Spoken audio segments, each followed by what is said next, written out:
အခုမှကြည့်ပါကိုချိုကြီးဘာပြောလဲဆိုတော့နော်အဲ့တော့ PDF တွေကလည်းဟုတ်လားဒီစစ်တပ်ရဲ့တောက်တိုင်တွေဖြစ်တဲ့နော်အုပ်ချုပ်ရေးမှုတွေသတင်းပေးတွေအခုဒီဆိုလို့ရှိရင်လည်းဟုတ်လားစစ်တပ်ကိုဝါဒပြန်နေနေတဲ့အောင်မင်းတို့လိုကျော်မျိုးမင်းတို့လိုကျော်စိုးဦးလိုဟုတ်လားစနိုက်ပါအစုလိုအားရလည်းစစ်တပ်ရဲ့တောက်တိုင်တွေပဲအဲ့တော့အာဏာလုပ်တဲ့တစ်ခုမှာခင်ဗျာဒီစစ်တပ်ကြီးကိုခင်ဗျာလက်နဲ့ချင်းဟုတ်လားမစ်ဇိုင်းချင်းရှင်ပြီးတော့လင်းကြီးဘုံမကျဲနိုင်တဲ့အချိန်မှာအလွယ်တကူရတဲ့အခု drone တွေရှိလာတယ် drone တွေနဲ့ဘုံကျဲတယ်ဟုတ်တယ်မလားအပြည့်ခင်ဗျာတောက်တိုင်တွေကိုရှင်းမယ်နော်လက်ပြပုံနဲ့ခွဲမယ်ဟုတ်လား Israel ရဲ့ဟာတွေကိုကမ်ပိန်းဆိုအရင်တော့သူတို့စပြီးလုပ်ခဲ့ကြတယ်အကြောင်းအရာရှင်းလေးပဲလေပါလက်စတိုင်းတွေကဒီ Israel ကိုဒီလိုနည်းနဲ့တိုက်ခိုက်လို့မရတဲ့အတွက်သူတို့ဒီလိုမျိုးရွေးချယ်ပြီးတော့စော်ကြတယ်အခုနောက်ပိုင်းဟာနိုင်ဖို့အတွက်ကိုသူနီးလန်းတွေကိုသူရွေးချယ်ပြီးတော့သူလုပ်ကြတာပဲတဲ့ရဲ့အုတ်ချုပ်ရေးချလို့မရအောင်ခြေချလို့မရအောင်အတွက်ကိုလောက်တယ်လို့မျိုးနော်စစ်တပ်ကလည်းဒီ PDF တွေခြေချလို့မရအောင်ချင်းမြဲလို့မရအောင်မြင်းလန်းစနစ်ကိုတုံးတာပဲရွာရုံမီးရှို့တာပဲအခုမှကြောက်မှဆိုလဲဘုံကျက်ပြည့်တယ်ကျောင်းဆိုလဲဘုံကျက်တာပဲကဲသူပြောတာလေမှားလားအမှန်လေနော်ဒါသူပြောတာအမှန်လေပဲနော်စနားထောင်ကြည့်ဟုတ်တာပဲနှစ်ပတ်စလုံးချတာပဲအဲ့တော့ခုနကကျွန်တော်ကိုရေးတဲ့ comment ပိုင်ရှင်ရှင်းနိုင်အောင်ကျွန်တော်ပြောပြတာနှက်တာရလားမသိဘူးကဲနည်းနည်း comment လေးပေးကြည့်ပါဦးကျွန်တော်ပြောတာနှက်တာရလားမသိဘူးအတိုင်းပြည်ငင်းကြောင်ပြောပါကလေးသူငယ်တွေကိုမမြောက်ပေးပါနဲ့မလုပ်ပေးပါနဲ့ဆိုတာဒါတွေကခင်ဗျာတစ်ဖက်သက်စကားတွေဗျတစ်ဖက်သက်စကားတွေတိုင်းပြည်ကိုငြိမ်းချမ်းဖို့အတွက်နော်သူတို့တွေလောက်လာခဲ့ပြီးသွားပြီနှစ်ပေါင်းများစွာအခုမရောက်နိုင်တာ2021မှာကြောင်းကိုခင်ဗျာလူမိုက်ဆန်ဆန်ကိုလူပါပြီးတော့ကလင်ကြစ်လုပ်ပြီးတော့အာဏာသိမ်းသွားတာ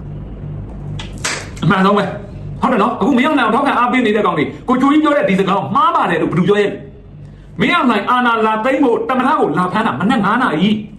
ကာလုံအစည်းအဝေးခေါ်တာမနက်9နာရီအဲ့တော့မင်းအောင်နိုင်ဒီအင်္ဂါစင်ရနံပါတ်10မှာရှိတဲ့ဟိုနောက်ဆုံးမှာရှိတဲ့စောက်စင်းတမထဆိုတာအခုလက်ရှိမင်းအောင်နိုင်ကိုယ်တိုင်ပိုက်ထားတဲ့စာအုပ်အစိမ်းမှာတော့ဖတ်ကြည့်နိုင်ငံတော်တမထနိုင်ငံသားအားလုံးရဲ့အထွတ်ထက်ဖြစ်နေဆိုပြီးတရားဝင်ပြတန်းထားတာတို့ကိုယ်တိုင်ဒီနေ့ချိန်ဒီ2008ကိုမင်းအောင်နိုင်ရဖတ်ထားတော့လုံးချင်တာစောက်တော်လိုက်လို့နေတာအဲ့တော့အထွတ်ထက်ဖြစ်တဲ့နိုင်ငံရဲ့တမထကိုနံပါတ်10ကကောင်ရဲ့ညွှန်ကြားမှုနဲ့ဒီစစ်ကောင်းဆောင်တွေစစ်ဗိုလ်ချုပ်တွေကလာဖမ်းတာလောက်ပိုင်ဝင်ရှိလားမရှိဘူးလားအဲ့ဒါရှင်းနေတယ်အဲ့ဒါငါတို့ထောက်ခံတဲ့ဘက်မလို့ငါတို့ငြိမ်းနေမယ်ဆိုရင်အဲ့ဒါအဲ့ကောင်ကလောက်ရကမင်းတို့ထောက်ခံတဲ့ကောင်တွေကိုပဲလိမ့်လာပြတာအာနာသိမ်းသွားတာအဲ့တော့ PDF တွေကသူတို့ကိုနိုင်အောင်ချမှာသူတို့ကိုနိုင်အောင်ချမှာနိုင်အောင်ချမယ်ဆိုတဲ့နေရာမှာဒီတစ်ချိန်ကအရင်အရေးကြီးဆုံးပဲနော်ဒီတစ်ချိန်ကရေးတယ်သူတို့ဒီတစ်ချိန်နိုင်အောင်ချတယ်ဆိုတဲ့ဟာကကျွန်တော်တို့မြန်မာနိုင်ငံမှာနောက်လက်နဲ့တိုင်အပွဲဒီအထူးသဖြင့်ဒီစစ်တပ်ပေါ့ဒီစစ်ဖို့တပ်ပေါ့လက်နဲ့တိုင်ပြီးအာဏာမသိမ်းရအောင်အတွက်ကိုသူတို့နိုင်အောင်တိုက်ရနော်အဲ့ဒါဟိုနေ့ကပဲကျွန်တော်တို့ပြောနေသေးတယ်နော်ဒီတော်လှန်ရေးကအောင်မြင်သွားလို့လောင်လာမဲ့အခြေခံဥပဒေမှာဘယ်ကောင်မှအာဏာသိမ်းဝင်မရှိတဲ့စနစ်ဖြစ်အောင်လို့အခြေခံဥပဒေကိုပြင်ဆင်တင်ဘာစောက်ကြောင်းမှလာမကန်တဲ့တိုင်းပြည်ဟိုချောင်းထဲကြတော့လက်နှလုံးလိုဖာကြတဲ့ဖာတဲ့စကားတွေပြောပြီးတော့တိုင်းပြည်အာဏာကိုတိုင်းပြီးတော့နိုင်ငံကိုဖျက်ဆီးတဲ့စောက်ကြီးတကောင်မှလောက်ခွင့်မရှိတဲ့အခြေခံဥပဒေမျိုးကျွန်တော်ရေးဆွဲရမှာလူလူထောက်ခံတော့မကလို့တရားမင်းစင်းထောက်ခံတဲ့လူဖြစ်နေပါစေဒီတိုင်းပြည်ရဲ့အာဏာကိုတိုင်းခွင့်မရှိတဲ့စနစ်ကိုကျွန်တော်တို့အခြေခံဥပဒေမှာထည့်ဆွဲရမှာနော်အဲ့ဒါမှအခုမြန်မာပြည်မှာကြည့်လိုက်အာဏာပဏာကတိုင်းအာဏာပဏာကတိုင်းဘယ်နဲ့ကြတယ်တိုင်းပြည်ဘယ်လောက်ပြည့်မြန်မာစစ်တပ်အာဏာသိမ်းလိုက်လို့ကောင်းစားသွားတယ်ဆိုတဲ့တမိုင်းဟိုက်တက်ကြားဘူးလားနေဘူးလားရှိခဲ့တာအဲ့ဒါဖြစ်ပဲလေနော်အတိတ်အနာဂတ်ပြစ္ဆုတ်ပံအတိတ်မှာလည်းဖြစ်စည်းခဲ့တယ်ဒီစစ်တပ်အနာဂတ်မှာလည်းဖြစ်စည်းနေတယ်ဒီစစ်တပ်လောင်လာမဲ့ပြစ္ဆုတ်ပံမှာဒီစစ်တပ်ကဘောင်းမီချွတ်တွေကခတိုင်းမျိုးဥဆောင်မယ်ဆိုတော့ဒါကြီးကိုလက်ခံတဲ့ပြည်သူနော်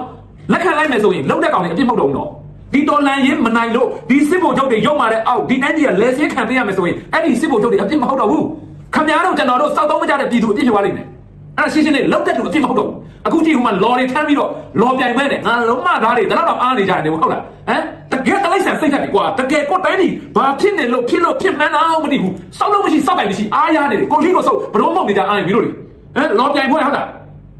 းအခုတော့ကိုစောက်ဘလုံးမောက်နေအားလို့ရှိရင်အခုဟာတိုင်းကြီးမှာတလောက်ဘုံကျက်တက်ဖြတ်ဆရာအောင်ဆေးရုံတွေစာတင်ကျောင်းတွေဘုံကြီးကျောင်းတွေနော်ဘာမှမဆိုင်တဲ့စီရင်ဒီမမဟုတ်တဲ့ဟာတွေဘုံကျက်ရွာတွေမီးရှို့ရင်းဆက်ဆက်ခေါင်းဖြတ်မထိန်ချင်းဒီလိုဖြစ်နေတဲ့အချိန်မှာလော်ပြိုင်ပွဲလုပ်နေတယ်ဟာ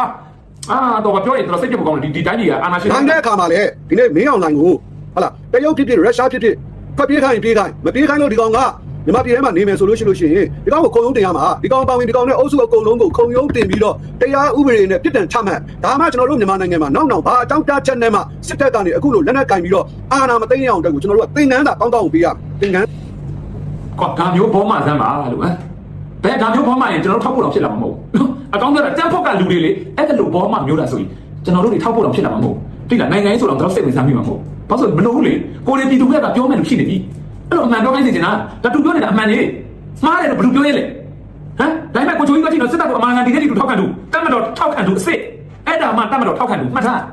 နော်အာငါတို့တတ်မတော်မှမှန်လက်ကိုဒီမဲ့စစ်သားတွေတွေ့အောင်လို့ရှင်းနေပို့လို့ဒါတတ်မတော်ထောက်ခံသူမဟုတ်ဘူးနော်အဲ့တတ်မတော်လက်တွေ့တက်ချစ်တာမဟုတ်ဘူးဒီလူတွေမှတတ်မတော်တကယ်လက်တွေ့တက်ချစ်တာအဲ့ဒါသင်္ကန်းဆောင်အကြီးပေးရ သင်ငန်းစာကိုမှတ်လောက်သားလောက်ပေးရမယ်အဲ့လိုပေးဖို့အတွက်ကိုကျွန်တော်ထင်တာတော့ PDF ကလုပ်နေတာပဲဖြစ်တယ်နော်အဲ့တော့ခင်ဗျာသူစစ်တပ်ကြီးကိုတိုက်လို့မရဘူးဗျာဟုတ်လားသူစမှန်ပြစစ်ဖို့ဘုံမှုဆိုရင်လည်းခါမောင်နေမှာပြောက်ပါတယ်သဘောထားပေါ့အလွယ်တကူလုပ်လို့မရဘူးဆိုလို့ရှိရင်သူ့မိသားစုဝင်သူ့မိန်းမတွေသူ့ကလေးတွေကိုရှင်းမယ်ဆိုလို့ရှိရင်လည်းခင်ဗျာ PDF ကိုဒုံတယ်လို့ပြောလို့မရဘူးအချမ်းဘက်သမားလို့ပြောလို့မရဘူးဘာကြောင့်မလို့လဲဆိုအဲ့ဒီဘုံမှုကိုရှင်းလို့မရတဲ့အတွက်သူမရအောင်ရှင်းတာသူမရလည်းသူ့ယောက်ျားကိုထောက်ပံ့နေတာတောက်တိုင်ပဲနော်ပြောရင် PDF စကားနဲ့ပြောရင်ဒလန်ပေါ့ဗျာနော်ကဲအဲ့ဒီစကားကိုကိုချိုကြီးမှပြောတာမဟုတ်ဘူးနော်ကိုချိုကြီးမပြောခင်ဘယ်လိုပြောထားတာတိလားမင်းတို့ဖွတ်တဲ့ကွေးတွေဆရာဖေခေါ်နေဇော်မဲလုံးကိုလည်းပြောထားတာဇော်မဲလုံးဘာပြောလဲ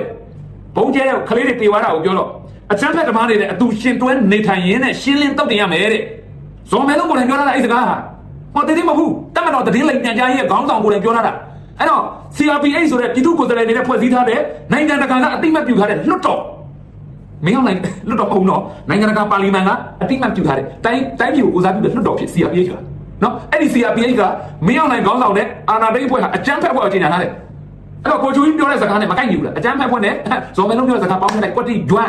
စစ်သားဘိုဂလိုတွေဂျုတ်ဘိုဒါမီတွေဂျုတ်ကွက်တီပဲနော်သူတို့ပြောတာနော်ဒါပေမဲ့ကိုယ့်ဘက်ကလူတွေလုံလာလောက်ခွင့်ရှိတယ်နော်လုံလာသူတို့လိုမျိုးစာတင်ကြောင်းပေါင်းလိုက်ကြတာမဟုတ်ဘူးလောက်ခွင့်ရှိတဲ့အဲ့ဒီတောက်တိုင်ကမလုပ်ဘူးအဲ့တော့ခင်ဗျာဒီကောက်မရှင်းမဲနဲ့သူများကိုရှင်းလိုက်သူများတားကက်ကလွဲတယ်လေဗျာဟုတ်တယ်ဗျာရှင်းလိုက်လို့ရှိရင်ဒီကောင်ကြောက်တာဗောနောက်ကောင်ကြီးကြောက်တာဗောမရတွေကြောက်လို့ရှိရင်သူ့ယောက်ျားကိုပြောတယ်အမလေးနောက်နေမိမဖြစ်ပေးပြီးတော့မသိပါနဲ့အဲ့တော့သူကစီးကိုကန့်ပလိုက်တာစီးကိုချပလိုက်တာရန်ငါစီးကိုဖြတ်ပြီးတော့ကိုအခုက PDF ကဆော့တာနော်အဲ့လိုဆော်တဲ့ဟာကိုခင်ဗျားတို့လက်ညှိုးထိုးပြီးတော့အချမ်းဖက်သမားတွေပြောလို့မရဘူးဒီလိုအချမ်းဖက်မှုတွေဖြစ်လာအောင်ဒီလိုလက်နဲ့ကင်ပြီးတော့တိုင်းပြည်မှာတစ်ဖက်နဲ့တစ်ဖက်နော်မဲမြင်ရှင်းကြတဲ့အနေအထားမျိုးဖြစ်အောင်လုပ်တာကဒီစစ်ဖို့တက်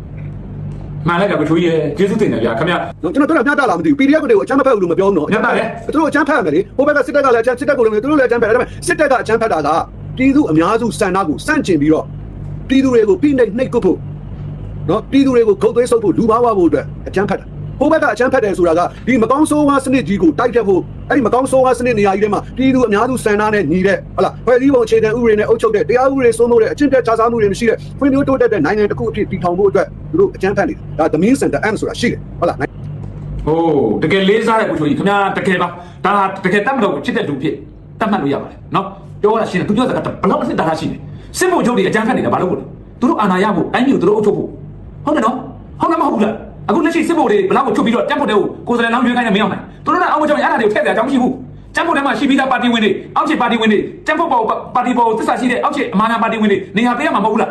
အခုပေးလားမပေးဘဲနဲ့စစ်တပ်ကစစ်ဖို့ချုပ်တွေလွတ်တယ်အဲ့တော့စစ်တပ်ကစစ်ဖို့ချုပ်တွေတိုင်းပြည်ကိုတက်ဖြတ်သွေးချောင်းစီဘုံကျဲအကြမ်းဖက်နေတာဘာလို့လဲသူတို့အောက်ချုပ်ဖို့အတွက်သူတို့အကျိုးမြတ်ရဖို့အတွက်သူတို့ဘဝတွေကောင်းစားဖို့အတွက်သူတို့ဒီတိုင်းပြည်ကိုချဲလဲခြင်းတိုင်းချဲလဲဖို့အတွက်လုပ်နေတာမဟုတ်ဘူးလား